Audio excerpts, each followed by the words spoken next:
Profit, welcome, bro. Thanks for having me on. Welcome back, dude. This is now what the fourth the fourth time you've entered the MCG stage. Yeah. Well, yeah. Thanks so much for having me on. Hopefully, the third of many. Yeah, exactly. Yeah. Still, we don't get the mask. Yeah. Where's the Shoot, I mask? forgot. Yeah, I forgot. I promise you, I will do that for the next one. Okay, there we go. We'll lock that in. We'll see you at in Abu Dhabi, right? I believe I remember you saying you're going to be there for some Yep. of the events. Okay, so we'll see the mask in person. Yep. Lovely, lovely. Let's talk a bit about this newest raise you have. I think we were talking a little bit pre-show, and it seems like Solomon came around at the perfect time with the market just completely nuking. We're seeing stablecoin rise basically at its peak right now. Everyone's talking about stablecoins and wanting to get a piece of it. And, most people are barred from it because there's no upside investing in like a USDC or a USDT. You have to invest in the equity of the company. And Kathy Wood saying it's going to take 300K off Bitcoin's market cap. Like, what's going on, man? That's the question. So Prophet, maybe like general idea and thesis, when you think about Solomon Labs, I'm not sure if you approach them, they approach you, how this looks, but what's your take on stablecoins and then more so Solomon Labs? You guys have a whole thesis that you wrote up yourself. So maybe talk about that. Sure. Yeah. So I don't think I have like some macro interesting thesis on stablecoins. It was more just like, yeah. So I originally met someone on the Solomon team back at Solana Accelerate, like this event in New York City. I think that was back in maybe March or April or one of those, like in the early part of this year. And they seemed like a good team. And I mean, yeah, I think there is clearly demand for stable coins, right? Like Athena has a pretty good business. And then he reached out, yeah, maybe like a month ago, the founder of Solomon, and was like, hey, like we could be interested in, we've seen what's happened with these other projects like Avicii. We could be interested in launching on MetaDAO. And so I was like, okay, that would be sick. And so I sat down with him and we just talked about like, what are the risks from his perspective, like how it actually work. And in the end, he was like, yeah, I think this could make sense for us. So yeah. What do you think about just the opportunity to have investable stablecoin right now? We see a lot of people don't really get that opportunity. Maybe walk me through how this is going to work. Do we invest in the stablecoin? We can generate that 20%, roughly 20% APY yield. Is this an investment into the revenues that flow back into the stablecoin? Help me understand that. And maybe a better question for the team, but I just want your perspective on being able to actually invest in stablecoins. Sure. Yeah. So you are buying the like if you participate in the launch, you get solo tokens, which are an ownership coin over the project, which yeah, like own the IP and or like have control via decision markets over the IP, and also over like any revenues that are generated. So yeah, like to me, it's kind of the equivalent of like the ENA token on Athena. Very interesting. Do you guys want to pull up the team then and just kind of chop it up with them? And Prophet, you can bounce in, bounce off whenever you want. I know you got some calls, so feel free to like dip whenever. But you guys want to just do that? Yeah, absolutely. Let's do it. Joshua, Ranga, how we doing? Joshua, I think you're muted. Can they hear me? We were having some StreamYard technical errors earlier. StreamYard glitches, honestly. Joshua, Ranga, can you guys hear us okay? Can you guys hear me? Yep, Okay, Ranga's we can good. hear you, Ranga. I can't hear. I can only hear some of you. I don't know what's going on. Man, this is twice now this has happened. Yeah, looks like we're having a bit of a glitch. I can only hear one person, which is Chill, must be. Yeah, hold maybe. on, let me see what's going on. Chill, you might have to run this. Okay. Yeah, maybe so. He's logging out and logging back in, and I can't hear Joshua yet. Maybe he does the same. And we'll see if we can. We had no problem with Profit. It's just this is a weird StreamYard glitch. Happened once before. Sorry, we got to look into this. Joshua, maybe he probably, or I guess he can hear me. Joshua, maybe log off and log back in, and it might be working. Okay, sweet. In the meantime, I guess we'll just go through their website here, which is up on our stream. You can join the ICO here. Just click there. And maybe I'll send you this tweet as well, Josh, that I just went over, because it has all the links conveniently placed in the bio or at the bottom here. So that's in private if you want to add that to the list. But all right, Prophet, in the meantime, maybe just tell us a bit about general thoughts, why you're excited for this one, how MetaDAO's been doing. You guys have been literally top of mind share as well. How are you feeling in general? I feel good. I mean, I feel stressed, but good. I mean, yeah, I think like I'm happy because it seems like we finally have a product that people actually want to use on both sides of the platform. As in, like, there are now high quality founders coming to me, like the Solomon team, who want to launch an ownership coin, and then there are also people who want to buy ownership coins. So that's like the ideal position to be in. We saw Uniswap flip the fee switch on recently. Do you think we're just headed generally in that direction where it's like people are burnt out, tired of the old token model, and they want some more ownership? I know Uniswap's not nearly the same as MetaDAO, what you guys are building, but it's just, again, that idea of revenues coming back on chain and coming back to the people. Do you think that's something we're seeing the emergence of right now? Yes, I do. And I think we're in like a secular shift right now where essentially so many tokens have been created. Like so many tokens on chain have been created. So many tokens have been launched on centralized exchanges. And the amount of capital in crypto has not dramatically increased since, say, 2021. Like if you look at, stablecoin supply, ironically, like if you look at Tether or USDC supply since 2021, we're a little bit higher, but we're not really that much higher. And so essentially, tokens are competing for capital, and as opposed to before, like in earlier cycles, it was more like capital was competing for tokens, and no matter how bad the token was, it would still get bid up. And yeah, so I think because of that, we see more and more teams doing buybacks, more and more teams wanting to like imbue their token with some sort of value because otherwise they understand like it's not going to get a bid. Yeah. Yeah. No, I think you're spot on with that. I'm really excited and optimistic to see the future kind of trend in that direction. All right. Do we want to try again? Do you have a quick Profit question before Profit Sure. hops? But I wanted to ask about the platform. We see these huge numbers of committed capital versus what the actual raise is. Is the mechanism that people get a proportional amount of their committed capital in the actual raise, or is it only like the first 2 million in and there's no point in committing after? Can you just address the mechanism real quick? Yeah, it's a portion of your committed capital, so that's why like when you see huge committed amounts, they're kind of like a vanity metric because it's not like if you see, for example, Umbra had like $156 million of commits. It wasn't like there was $156 million of demand for the Umbra token. It was more like people are like, okay, if this is 10x oversubscribed, maybe I put in 10x the amount of USDC so that I can get my desired allocation. How do you plan to counteract people just trying to game the system like that, or is there no way to really do it that you found successfully? Yeah, I actually tweeted about this recently. I know Chill responded and said it was a good idea, so that made me happy. But the basic system that I currently like, I'm not gonna walk. There's actually a bunch of wrong things you can do here, like a bunch of poor ways to solve this problem.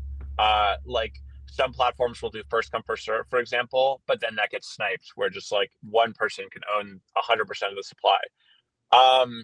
And so I think the way to solve this will be, or like our current like working model is anyone will get so you, for every dollar of an ownership coin that you hold every day, you get 1 point. And so that ownership coin could be Avicii, Umbra, whatever. And then your allocation to ICOs is pro rata, but instead of proportional to how much USDC you put in, it's based on the amount of points you own. So basically, like, people who hold tokens for longer get more allocation. And do you have to spend those points, or those points just accumulate indefinitely? I think they should probably just accumulate indefinitely. Okay. Although, so to counteract, like, we also want to make it so that new people can accumulate points. And so we're thinking points will decay by 1% a day. Okay. Now, do you think this becomes too complex? We know you move the model or the narrative around Futarchy over to ownership coins, right? Same thing, different name to make it a little more simple. Like, do you think this is a little too difficult for people to understand, or maybe you're still ironing out the wording and phrasing of everything? I think it's definitely more difficult to understand than the current system, which I don't like. It's just I have like two beliefs. One is that the current system is like not good enough. It needs to be improved. And then the other belief is that if there's money to be made, people in crypto tend to like be able to learn the mechanism, or like at least if it's not too complicated. So yeah. And this would apply for every this new mechanism would apply for every token that's launched on MetaDAO, right? Including the ones that have launched, or how would that work? It would be for future ones, yeah. For future ones, okay. Got It's it. interesting because it's still, even with this model, it's still somewhat of a whale game, right? The people that hold the largest amounts, at least it's going back to true believers and true holders where they have these opportunities. But again, you still get those people that can just, pile into a token and get large allocations because of size, right? Which I'm not sure if that's a perk or a detracting feature, but interesting to think I don't about think there's nonetheless. anything wrong with that. I mean, there are some ICO platforms that are just like every person gets a fixed allocation. Mhm. I don't know, like MetaDAO is not a communist platform. Like we're not like trying to give it everyone, like every person gets some money, like some UBI. It's more like, yeah, if you contribute more capital, like you're providing more capital to these projects, so you should get a larger share. Yeah, no, I don't disagree. I want to bring up a question in the chat. Last time you were on MCG, you talked about kind of vanity BD, how it's just kind of, groups, kind of just doing business together.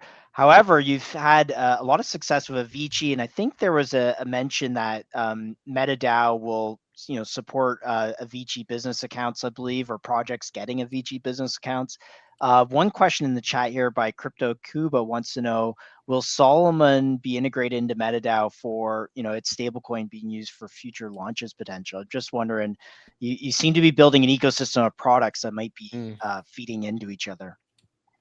Yeah, that's interesting. Actually, I hadn't thought about that. I mean, maybe if the value is there for us, I would say probably not in the short term, just because it's like a new thing, and people are comfortable with USDC. But yeah, maybe I'm open to it. Love it. We've Love it. seen some launch pads take percentages of the tokens that launch and just kind of build up a treasury. Is that something you guys have put any thought towards?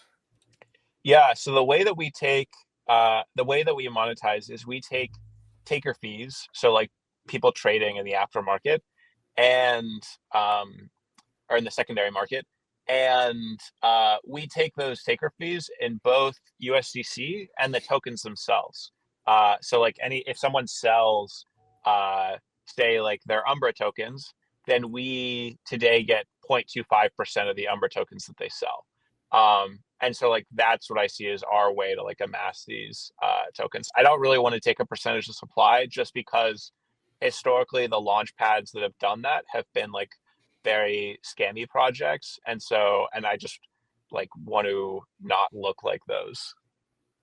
Avoid that at all costs. Yeah, no, fair enough. Yeah, And well, what's the you're definitely looking strategy? a lot different already.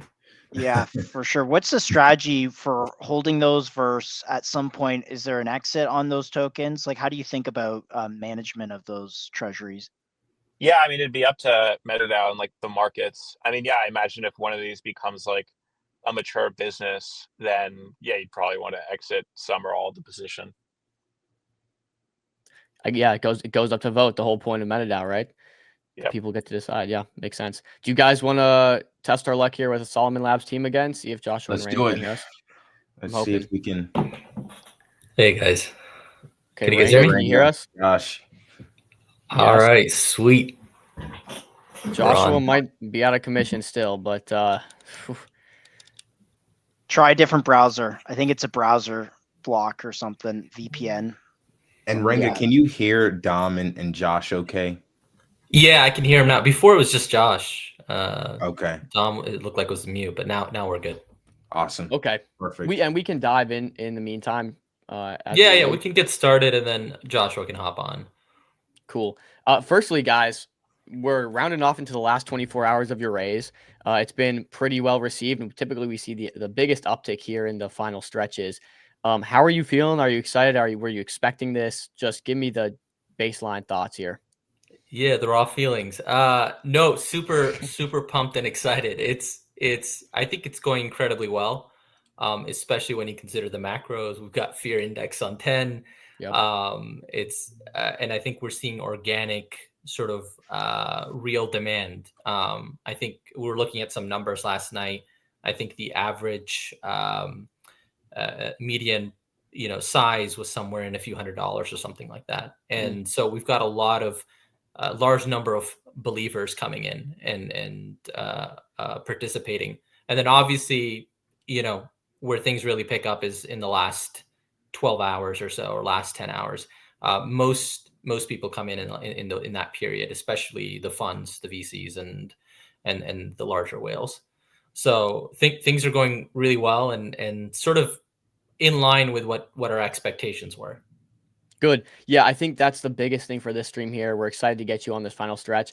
I think our goal is to be as information dense as possible and just give people the raw facts so they can see this and make a good investment decision. We just brought up with profit a second ago. It feels like now, like you mentioned, although fear and greed index is at a 10, I think it actually bounced a little bit today. Maybe it's back down. But although fear is so high right now, it seems like stablecoins seem like a very good outlet for people to earn that stable, consistent yield. So I'm excited to get into it.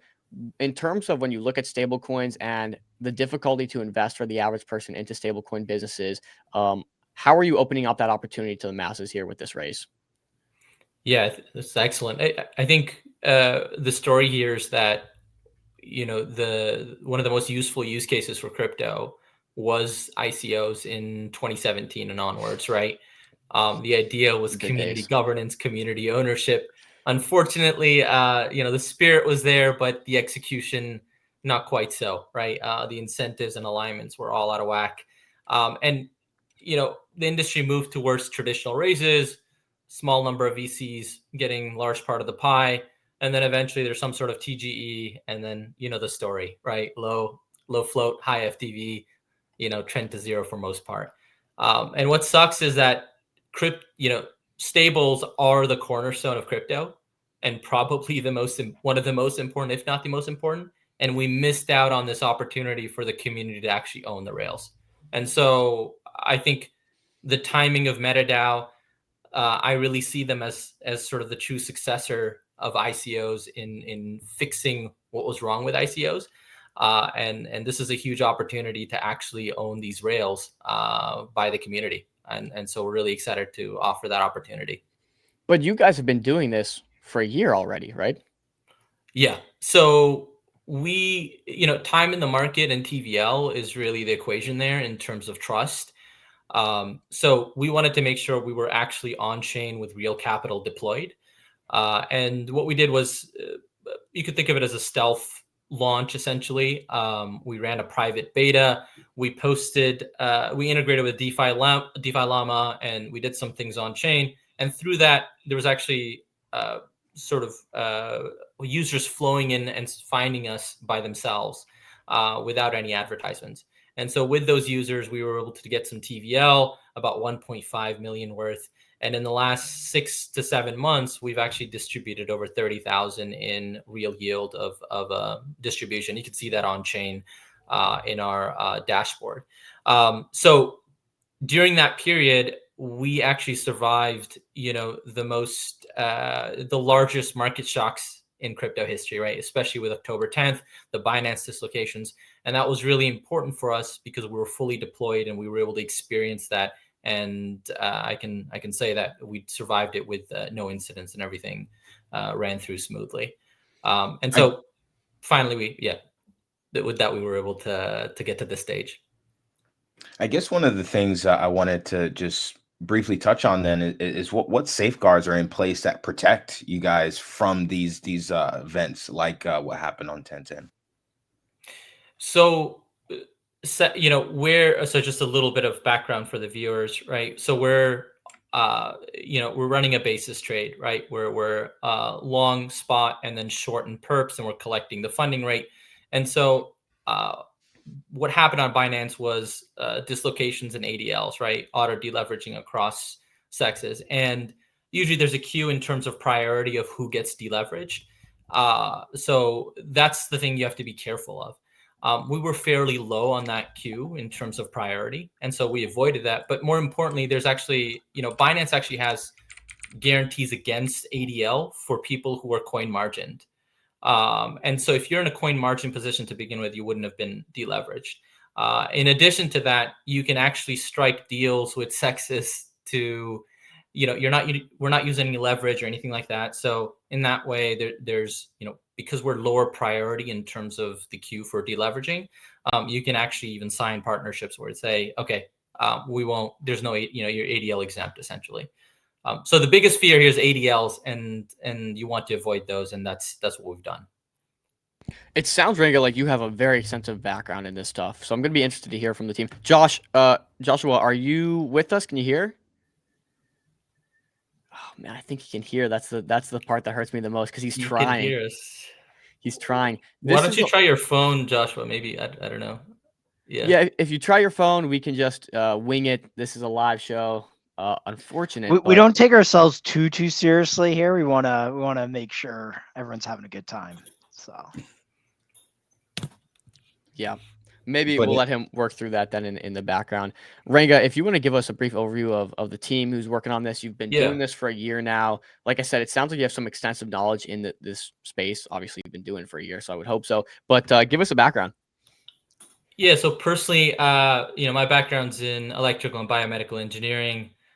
Started my career off as a proud Canadian, at BlackBerry, RIM. Back then we used to call them RIM. Yeah, let's go. So I was this is our token Canadian. Sorry, Josh is from Toronto. Yeah, hey, I worked with a lot of RIM guys. A company called Kobo. They built e-readers. Oh yeah, yeah. Oh cool. Yeah, no, I mean that was the pride and joy of Canada. It's unfortunate what happened, but there's still the tech hub out there. So I started off my career there as a software developer, and then I got into controls engineering, building airport systems, and then shortly after that, it was designing protocols, industrial protocols, specifically SIP, the Common Industrial Protocol, Ethernet IP. That's the core. It's the protocol that's run on the industrial floor where critical infrastructure lives on, right? So my life has mostly been about designing rails and building rails. So whether it was industrial rails where critical infrastructures is running on, and then in crypto, I got into real world assets in 2017. I had a project called Zywatt. I was the founder of that. And it's actually interesting, timing is everything. I was early, and you see something very similar with Daylight. I don't know if you guys have heard of Daylight, which it's about renewable energy yield being brought online. And so Zywatt is essentially sort of an early form of that. And then in 2021, 22, I built a NFT lending protocol as an anon. We did about 30 to 40 million in volume. And about that time, I started thinking about stables. I saw where sort of the industry was headed and the need for a better stable coin. And so, now I'm building dollar rails. And Joshua is our CTO. He built Bamboo Relay as a 0x layer. It was integrated with 0x layer. And he's sort of a one-man show that has experience building sexes, dexes from the ground up. And he's my co-founder, CTO. Hopefully, maybe we can finally hear from him. So that's my background. Mic check with Joshua. Are you there, buddy? We will not. I don't think we're going to be graced with the sweet embrace of Joshua's voice today. Oh man, I remember step 1 of IT: unplug and restart. No. Well, okay. We have another version of Josh. Yeah. Josh. Oh, yes. There we go. There we go. Oh my god, it's like Oh, is that an accent I hear? Yeah, got a I'm over Canadian here and in Australia, so it's probably. Oh no. Jeez. If he's in Australia, it must be very early morning for him then. Yeah, We it's- don't really have schedules anymore. 6 a.m. 6 a.m. Well, we appreciate you coming on, Joshua. Renga just gave a self-introduction. He gave a brief one of yourself. Maybe we'll let you cover that before we dive into the next topics. Yeah, sure. Is there a way to mute my other one just because I can hear myself? Let me do that for you. There you go. Sweet. Yeah, nothing worse than a little echo backstage. Cheers. All right, Josh, Awesome. give us a deep dive, brother. Yeah, wait a second. Sorry, it's just I can hear myself through my other connection. Oh, no. There we go. I removed you from the studio, your other one. So hopefully this will clean it up. Okay, you guys.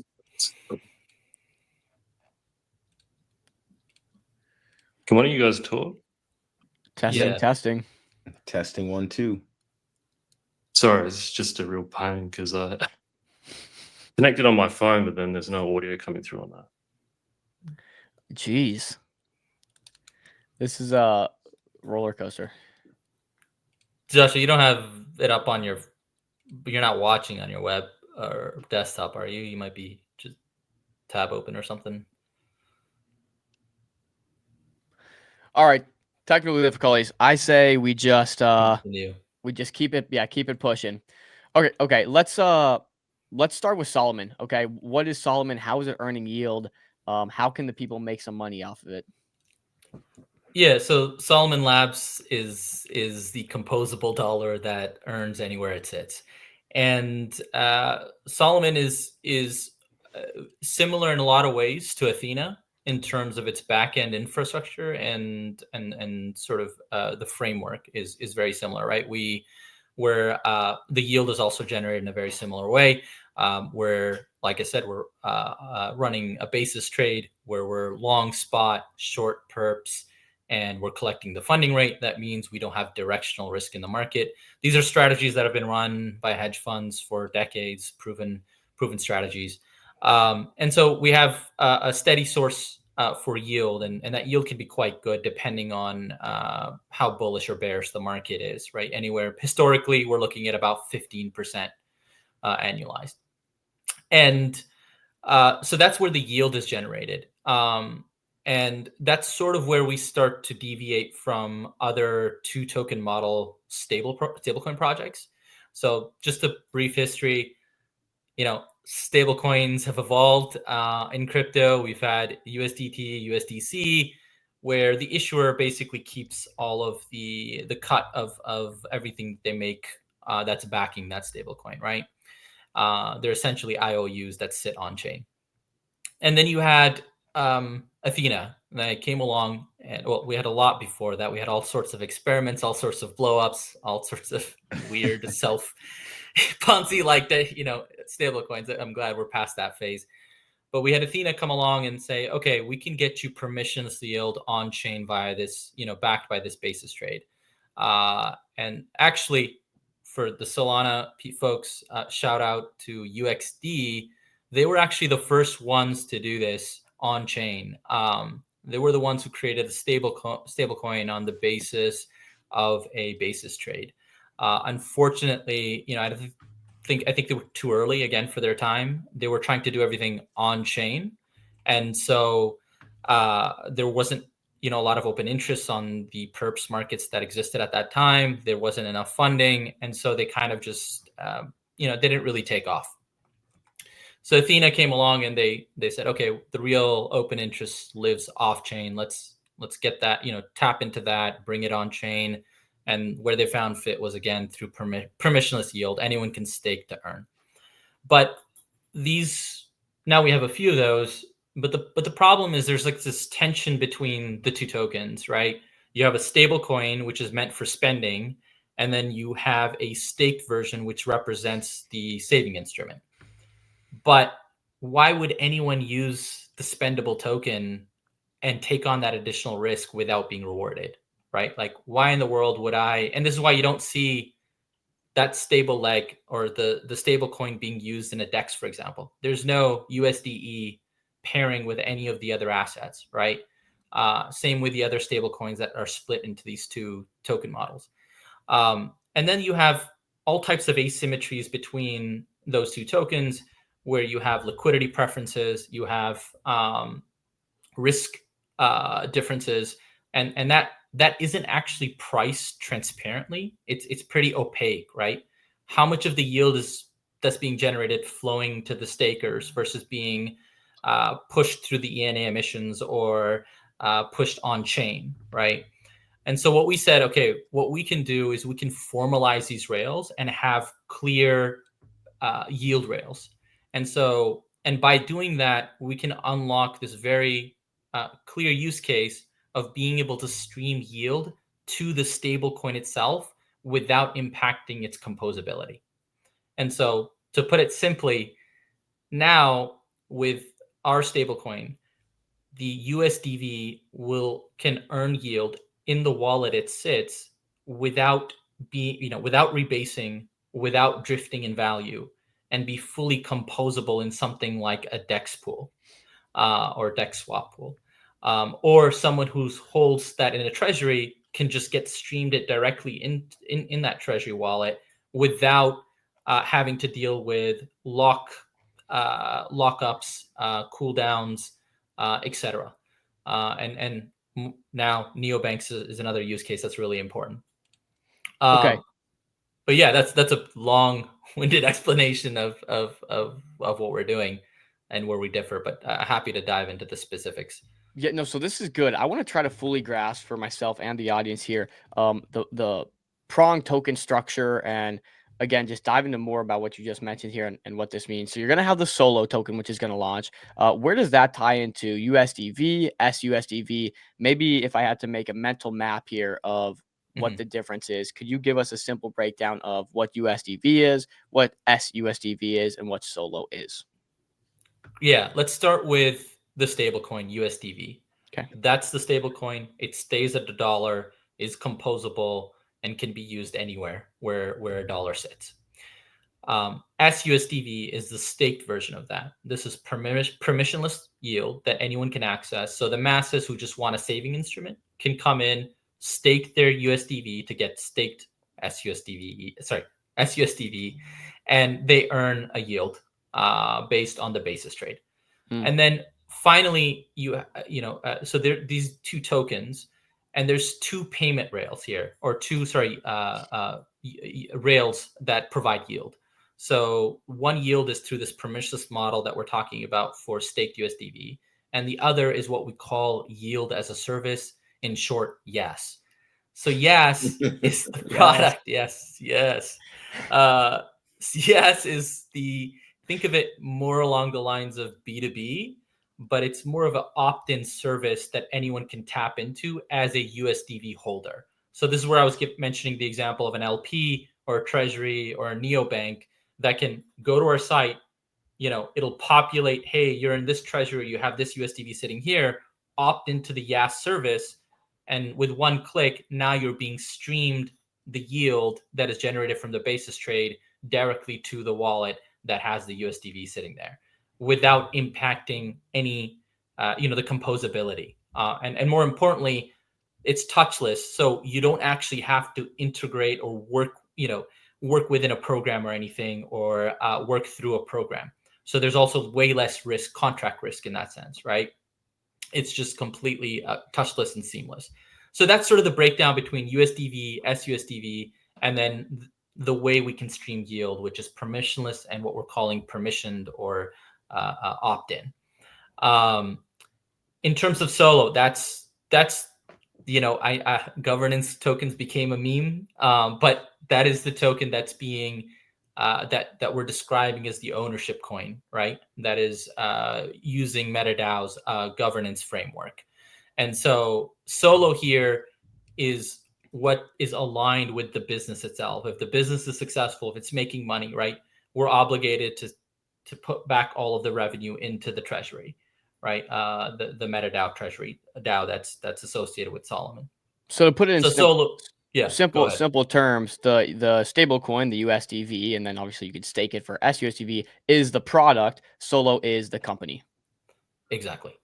Okay, perfect. And so with that governance token, let's explain that mechanism here. For those that aren't aware, with MetaDAO, all your revenues flow directly into a treasury, which you then which are then voted on for how those are distributed and used, correct?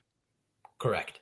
Yep. It's the same as every other protocol that's launched with MetaDAO. Okay, and what does some of that breakdown look like? Obviously, you're doing this raise, so you're going to have a treasury of $2 million at least. Do you have the option to select more or less if you'd like? Yeah. So, do you mean what we plan on doing with the money, or do you mean? Okay. Yeah. So after the raise, I mean, I think we outlined this pretty clearly in the ICO blogs post. We were actually very explicit about how the capital will be Yes, you did. raised. If you want to scroll down, and we can put it on the screen while we go down. Just Here hit it is. that even there's a specific link, ICO blog. Sorry, if you hit that ICO details. Okay. Uh, I do remember seeing that tweet. Yep, there it is. Sweet. The blog. Yeah, go to the bottom and then you'll see a very clear Minimum raise 2 keep million. going, How going, the sale going. works and what happens right after. And then go down a little bit further. I think it's basically at the bottom. Sorry. It's all good. Planned use of funds. Planned use Here funds. it is. There you go. So the 2 million is what allows us to be a lean startup. And it's bootstrapped, and that sort of covers runway for a year and a half to 2 years, and allows us to operate, right?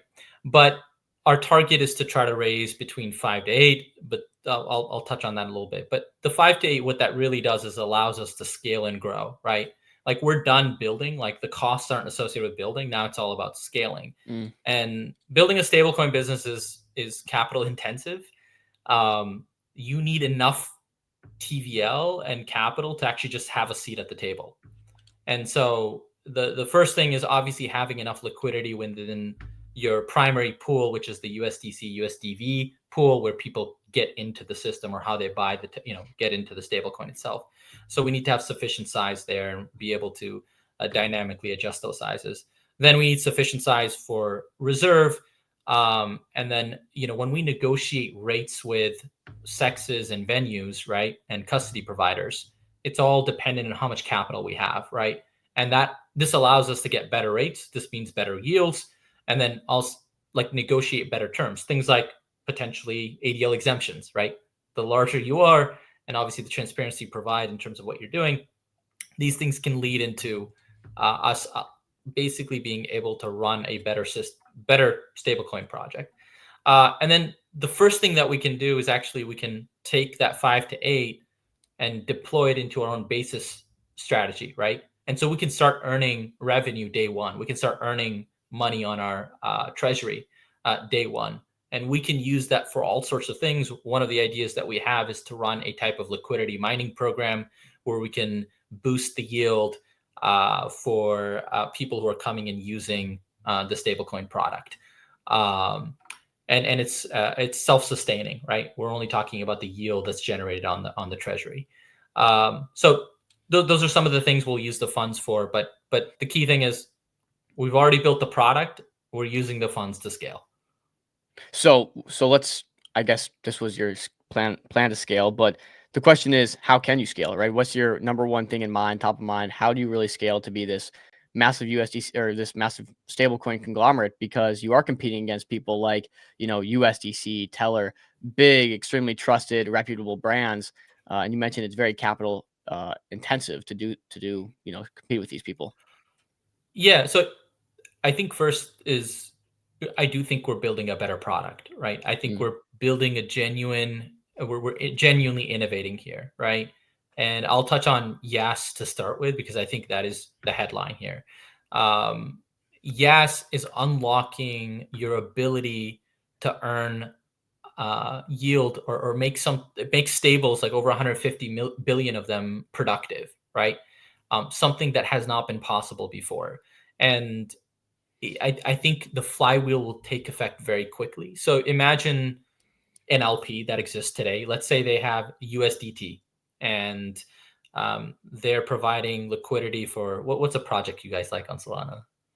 MetaDAO. MetaDAO. Let's use Meta. So Meta USDC pool. Okay, a liquidity provider is providing liquidity there, right? Let's say they have $1 million worth of stables in USDC, and they go and buy an equal amount of Meta, and they've established this position in Meteora pool. Right now, they're just earning on the base swap fees, right? Now, what would happen if they wanted to use Yas, or they use Yas? They would switch that stable leg into USDV, pair USDV with Meta. They would come to our site, opt into Yas without doing anything else. Now they're being streamed 15 to 16% yield on the stable leg. So that $1 million is now earning 15 to 16 per year.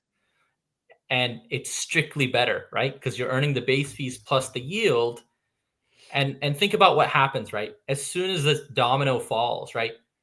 You can now adjust your base fees slightly lower because you're making all this money. And you can now to route most traffic or most swaps through your LP position, right? And so you become a more efficient and a dominant player as a dominant LP position, right? And so then it's just the domino effect. It forces the competition is going to force everyone else to seek this and to be able to compete. And that's really the what we're unlocking here with Yas. So I think the growth is going to come, truly from an actual innovation that we've created through the rails that we've built. And then secondly, I think like the way we're structuring this, especially in the growth phase, I think the incentive structure of having yield being boosted via our treasury, and there's a potential chance we could end up doing a points program, but it makes us the most attractive place to park your stables. And once you start to accumulate enough yield, you build trust, and you get more distribution, and then you dominate. I mean, that's the playbook. Right? So I think that's the key, right, Ranga? It's trust, because you come here. Yep. If you go to majority of these projects and say, hey, you can do exactly what you're doing now, except take home more of your base trading fees and also get a 15% APY on top of that. If you implement our system, their eyes are going to light up as soon as they hear about that. The question is, you have to get them to trust you, right? That you're going to be able Yep. to come through with this, that the USDV token is not going to depeg or rug or whatever it might be. How do you do that trust part? Yeah, so that's where I was talking about time in the market plus TVL. So we've spent time in the market where we've proven that we can survive market shocks. And the TVL here's part of the reason where, I think people start to trust things once a 5 to 10 million TVL kind of is like the baseline. And then, you grow from there. You do need that initial lock-in of TVL. So we do need to incentivize that initial TVL growth. But most of that trust is established through TVL and time in the market. And then I think the other important factor is being, very good about transparency around proof of reserves, right? Like you've seen something like Stream, which blew up, right? Where if you go to their proof of reserves page, it was like coming soon.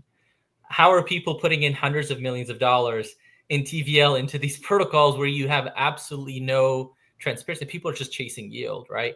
And I think with us, like this is why we spend a lot of time with our dashboards. We have, the API exposure to Binance, for example, to monitor live our positions, right? We have Cefu, who's providing attestations showing that, hey, they actually have the funds that are backing USDV. And then we're going to continue to expand on that element of trust and auditability. So those are sort of the three key areas that we need to focus on in order to establish trust and grow. No, that makes sense. I think you touched on something really important here. You said like that starting TVL is the most important part. How would you say, when it comes to a difficulty perspective, how difficult is it to go from 0 to 1 rather than 1 to 100? The 0 to 1 is very hard. It's much harder than the 1 to 100. I feel like we're at the 0 to 1 in the sense that we're, with the amount of one of the beauties of an ICO is distribution, right? You're not going to get distribution like this through a VC raise or a traditional raise. And so now you have people who, owners that actually want to use your project, and vice versa, users who are owners. And so there's incentive alignment. And so there's also, thousands of people that are going to go and market your product because they're holders, right? So that was I think that's a big part of the 0 to 1, where just getting your name and a level of trust where people are willing to at least use the product is a big one. And I think the 1 to 100 becomes a little bit easier. It's because then it's just about having a better product and offering something that others are not, where we have a real edge. You mentioned time in the market being so important, and I think a lot of this ties into that time in the market. What have you guys been doing for the last 1 year? Obviously, you've built out this entire infrastructure. Can you tell us about what that's looked like? Fill us in on the gap, the last entire year leading up to this moment. What's that looked like? Not sleeping well.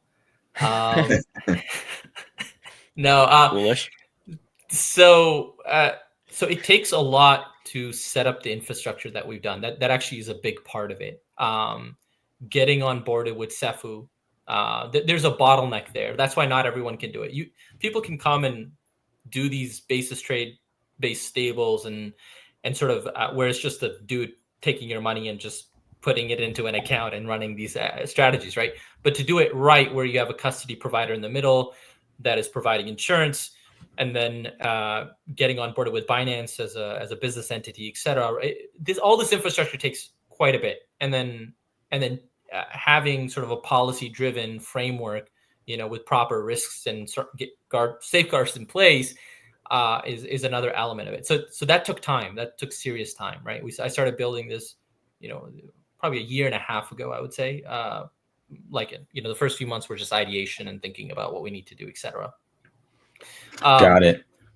Yeah, that was a core chunk of it. That's what we've been up to. But the last month or so was, month and a half, where we were really trying to figure out, like, how do we actually how do we launch in the most effective way where we can have the maximum distribution. And that's where, again, MetaDAO has been the difference.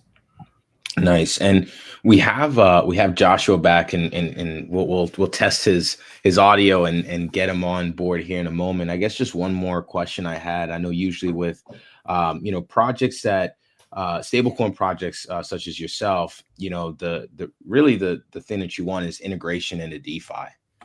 Yeah. Have you opened any of those conversations with someone like a Meteora or any players really, so that way you can actually get kind of broad-based usage of your stablecoin? Yeah, I'll let Joshua talk. I've been talking my head off. It's like, Joshua, you're not allowed to talk. That was part of what we've been doing for the past 8 months, right? Nice. We've gone across the Solana ecosystem, DeFi, across the DeFi verticals, like all the major apps where we're ready to, like, they're going to be launch partners day one. This is, if you go kind of poke around, you'll be able to see that we already have Pyth feeds, Oracle feeds live for USDV, SUSDV. That's a bottleneck towards getting integrated in, interest rate swap, credit swap apps, lending. I don't want to give away, I don't want to. Yeah, well, maybe they're coming on the show next week, so maybe we'll pry it out of them. Or this week, later this week. It's So we're well, we're going to be integrated. We're going to do more than just integrations. There's some community building there that happens when and tying it into our launch as well.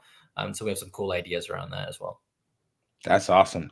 Well, let's get Joshua here. Joshua, quick sound check, quick mic check.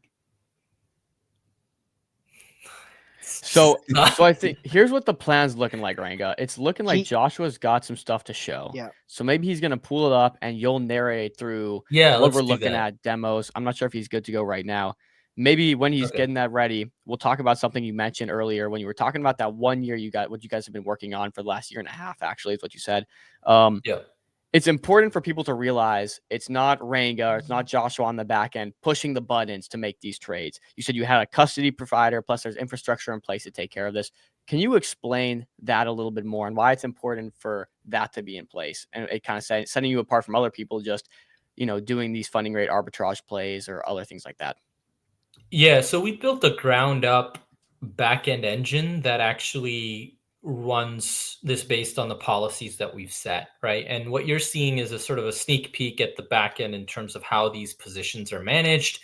And you kind of get to see a live view of how these positions, when capital comes into the system, there's some sanity checks that happen, and then these positions are opened opened up, and the positions are TWAP'd in, and there's not just sort of one lump sum order or someone just manually clicking, okay, I'm going to go in and out. I don't know what's going on there, but it's kind of hard to track. But anyway, so you're seeing a back end where what we call smart orders, and you're seeing a live view of, again, I think Joshua is now executing or opening up a trade here. And this is sort of the he's doing it manually at this point to show you how things are managed here. But there's also where we're actively monitoring the positions. And you can see right here, for example, we have our main position in BTC at the moment, right? And so the important thing to note here is this backend is agnostic to the venues that we're integrated with, right? So right now we're integrated with our Cefu custody provider and Binance, but from here we scale and we start working with, Fireblocks, Bybit, etc. Any exchange, any venue, we can seamlessly integrate that into this engine. So I think, again, so the important part is it's not just, I'm going to take the money and then I'm going to go to Binance and then I'm going to open the strategy. This is a full infrastructure that we've built out from ground up to actually do this right. This backend here is, I think this is, a lot of people are seeing this for the first time. Is this going to be viewable to the public? No. This is an exclusive. So this is the view that we have. This is not. So we expose some of this on the front end for transparency. So what's important, things like, the positions that are open, where the money sits, how much money is in the reserve, how much money is in Cefu. Those are things are all exposed, and we're going to make it verifiable and auditable. But this backend, no, this is not going to be, people will not have access to this in any way. So what you're saying is viewers of MCG are getting this as inside out. Maybe this isn't the smartest thing to. I'm just joking. No, but no, this is just a terminal that our admins, Joshua, for example, can use to manage the system on the back end. So you mentioned transparency being top of mind. What is going to be transparent for the people to see? You can actually hop into Joshua, maybe just kind of, go to the dashboard page, for example. You can skip all that for now. Don't show them how much money you have. I can remove this. I'll remove him for a second here. Yeah, we'll get you set up. No, I'm joking. No, you can pop. So this is an example of. Nice. So this is just your first few iterations of our dashboard. It's going to get even more. We're going to work with DeFi Llama as well for the. Nice. What we want to be able to do is expose have it be auditable, right? And so right now you're just seeing a direct, it's real-time tracked in terms of what positions are held, how much money is there, where that money is, what positions are open, how much we're earning. And then if you go to, for example, distributions, right? So in our beta, we've distributed approximately 30,000 in yield. And you can actually track this on chain where each of these distributions were made. And during the beta, we were distributing every couple of days, for example. Look at that. November 16th, $400 distribution. November 13th, $400 distribution. 11th, 581. Nice. Yeah.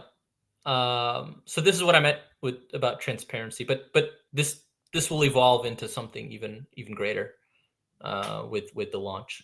Can I ask about just like the exposure to the strategy? Is there a version if you unstake your USDV, are you unexposed to the strategy, or is it for if you hold USDV, you're exposed to the strategy regardless if you're staked or not?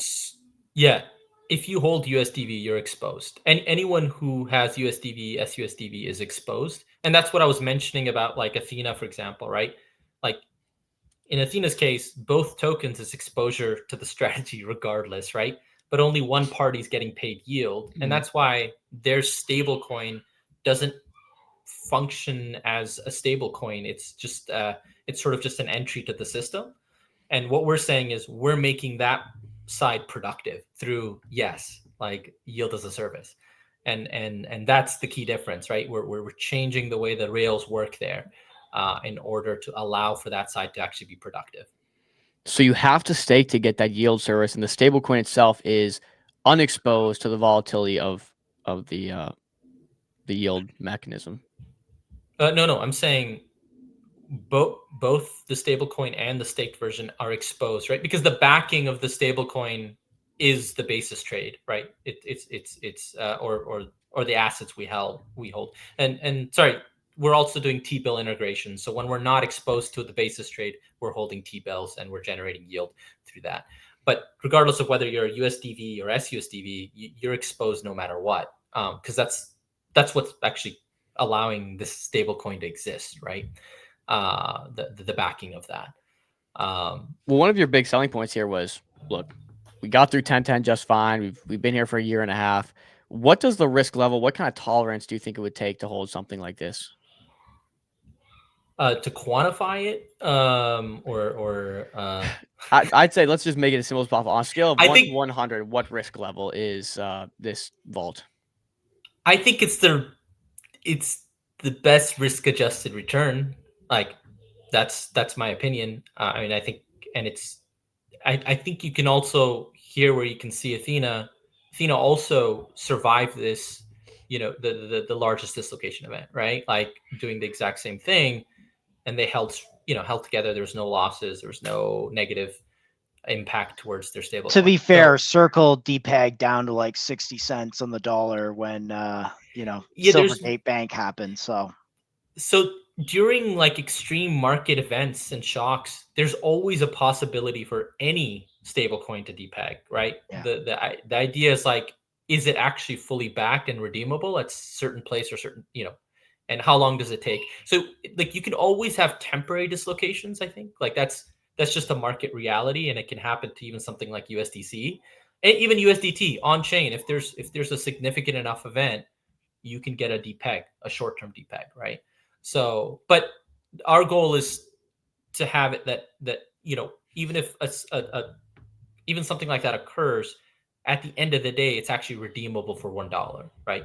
There may be some market shocks where there's extreme volatility, where there's extreme demand that can cause that dislocation. Like that's temporary in the sense it's not real losses, or there's no realized loss. We have a community question. I want to get to this before we go any further. Why should one stake USDV if they can just use YAS? I don't know if we touched on that. Yeah. So with YAS, it's hard to scale YAS as a like everywhere across all DeFi. It's very difficult to do that. And what we're saying is that in terms of use case, right, the vast majority, like people who just want a saving instrument, they don't really care about, like, they're okay with having a token that drifts in value in terms of like, they don't care about the composability of it. They're just caring about it as an saving instrument. You're putting money into the saving account. Where YAS is important is where the composability is important, right? For like an LP position.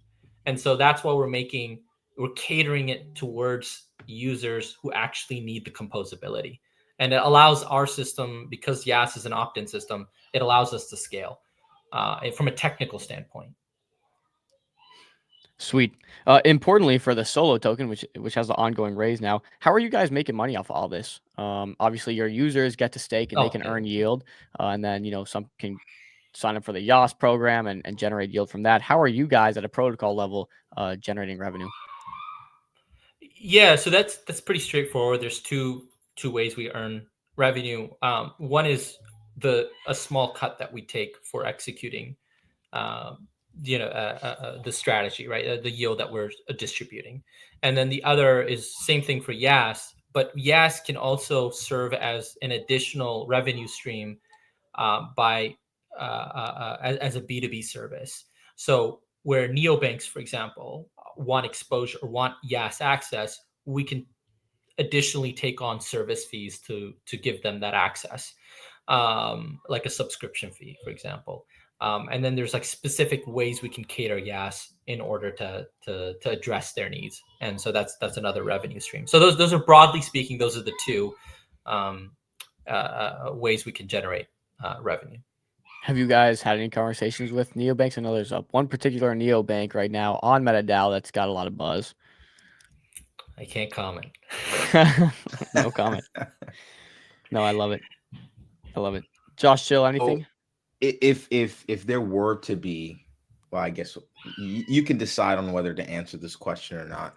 If there were to be, integrations into, something like a neobank or other protocols that could that are suitable for, or that would that a stablecoin integration would be good for, what would that look like in your opinion? Yeah, so neobanks are a really important use case. So if you think about neobanks right now, right? Let's say I won't name one specific one, but you go and deposit, like the general flow is like, hey, I can deposit any crypto in my neobank, and then I can use, a credit card, a debit card associated with that. They issue a debit card, credit card that I can use for spending. And so what they need to do, neobanks, what they do is, okay, they hold your crypto assets. Let's say something like BTC or whatever, right? And when you spend money, first they look at if you have any stablecoin holdings, and if you don't have any stablecoin holdings, then they like go down to the next crypto asset, and then they have like an RFQ where they're going to get some sort of quote of like how much can they sell that asset for, and where's the best rate, etc. And then they sell it for stables, and there's a settlement that occurs like every 12 hours or every 24 hours, right? So what we're saying here is that with us, they, a user and a neobank, if they support USDV, a person can now hold stables in their neobank, and it gives access. And through Yas, we can start streaming this yield to their neobank, right? And so their balance just rises, right? The amount that they have continues to rise. And from a neobank's perspective, they don't need to worry about, like, let's say if they had a staked version of another stable coin where it's earning yield, and like that's the comparison I'm making. With the staked version, they would have to, they can't unlock, they can't, because there's cooldown period, 7-day cooldown, so you can't do that because you need to settle. They would then have to sell that staked version in some illiquid DEX pool, get insane slippage, and defeats the purpose of holding that as a saving instrument in your neobank, and it just doesn't work. So with USDV, now you can earn real yield on your stables in a very seamless and easy way by integrating with us, and higher yield too. And you can use your neobank, credit card or debit card. And this is a huge, again, unlock for neobanks to this to give their users an option for this. And you already have one interested? Yeah. Yeah. Yeah. We so it's not just neobanks. All of our launch, if you think about the launch partners, right? So we're doing integrations, but along the way, like all those conversations open doors, right? And so while we're doing integrations, we're saying, hey, by the way, what are you doing with the stables in your treasury? What, most projects on chain deploy their treasury stables to do a DEX swap for their token, right? Like to support liquidity on DEXs, right? So, hey, what are you doing with, the stable leg of your DEX position, LP position, right? So, because a lot of the LP positions are actually owned by the company themselves, right? Or the projects themselves are supporting liquidity, right? And so those become very easy conversations for us to have and to move them forward in terms of Yas integration. What do those conversations look like? Obviously, we kind of touched on this earlier with your whole BD side. You need to get people understanding the value of this offering here. What does the BD currently look like for you guys in terms of finding these projects, finding these protocols, getting them on board? Yeah. So when we were in private beta, no one really a lot of people didn't know us. We were just establishing these relationships. The BD was just through working through integrations and seeing where that leads. I do want to mention our third team member. His name's Steven. He was former Venmo, PayPal. He led PYUSD at PayPal. He's the head of growth, BD. Wow. And so he's been phenomenal in establishing these relationships, integrations. And yeah, those conversations is just like, hey, we have a product that's better than anything you're using right now. Like it can serve your needs, and let's talk. And that's how the conversations evolve. How did you guys end up landing him? Like, what was the connection there? Yeah, it's interesting. I just sat down with I don't think you know him. He goes by WAQ, WAQ. He's a big rocket pool guy. He's like one of the biggest. I think the most amount of governance tokens for rocket pool are delegated to. Locally I ran into this guy that was wearing a rocket pool shirt. And I came up to him and I'm like, hey, do you like?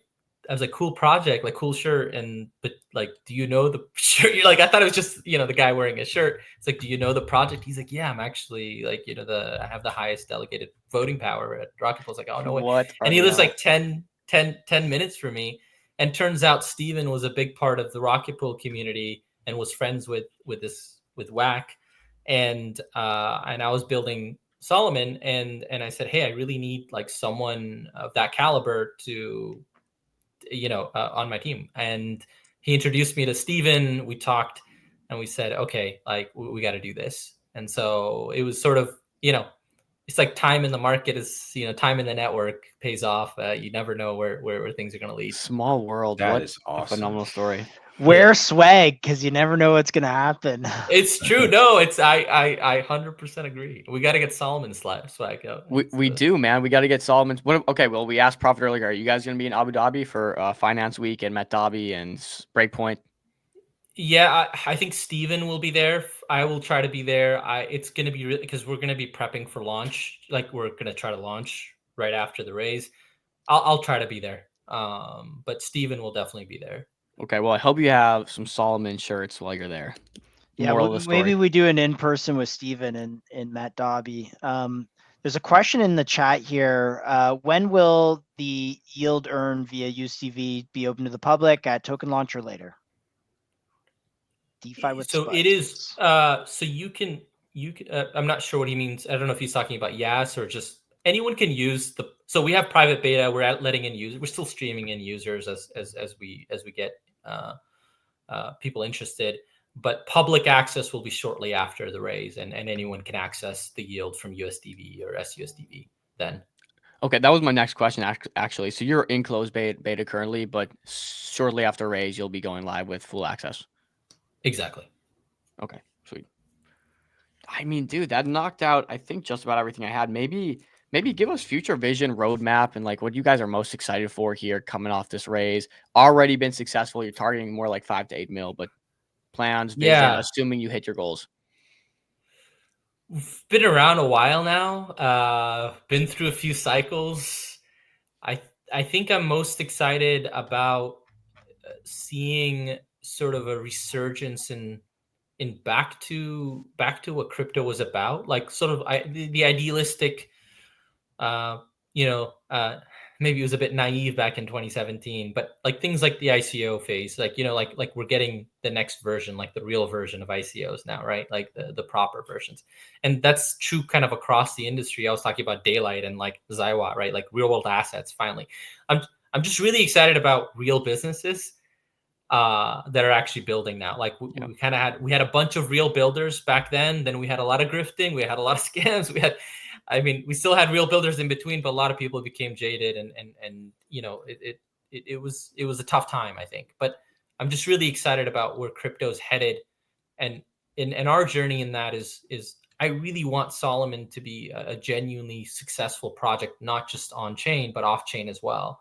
Like I have a lot of ideas around bringing on board businesses that exist off chain, on chain via the Yas strategy. So there's like two businesses that I'm talking to right now off chain that have revolving capital, like of about 10 to 20 million, right? And they're not earning anything on that.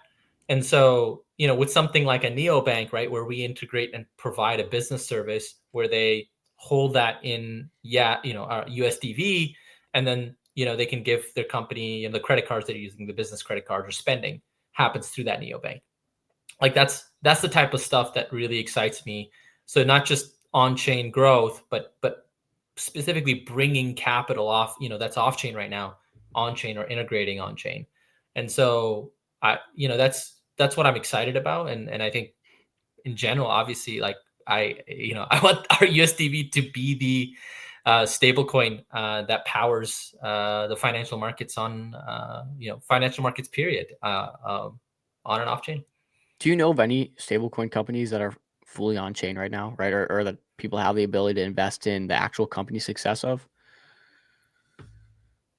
Nothing off the top of my head. That's why I think this is so important. Like the ethos of crypto early on, maybe the cyberpunk dream was ownership of the rails, right? Ownership of the protocol, ownership of the apps, right?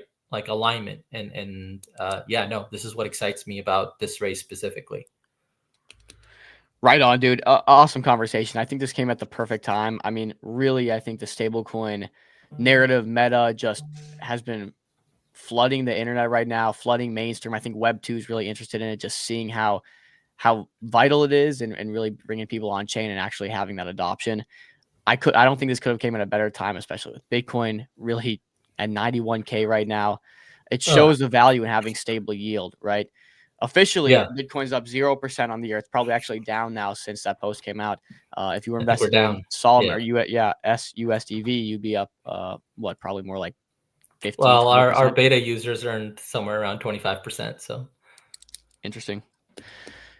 Rango, awesome. That was awesome conversation, man. We're rooting for you. We love to see it. Chill, Josh, anything you guys want to close out with? No, I think you covered it really well. Rango, we appreciate you guys coming on. And honestly, man, I'm excited I'm excited for the raise and the ending of it, but I'm even more excited to see what you guys do in the weeks and months ahead, man. So all the best, good luck, and we'd love to have you back. Let's win together. Awesome combo. Let's do it. For sure. Hey guys, it was wonderful. I'm excited to hop back on in a few weeks or something, and we'll do it again. We would love it. All right. Sounds good, Rango. Take care. Joshua's still on here too. So Joshua. Thanks, Joshua. Thanks, Joshua. We need to get you on next time, man. Yeah.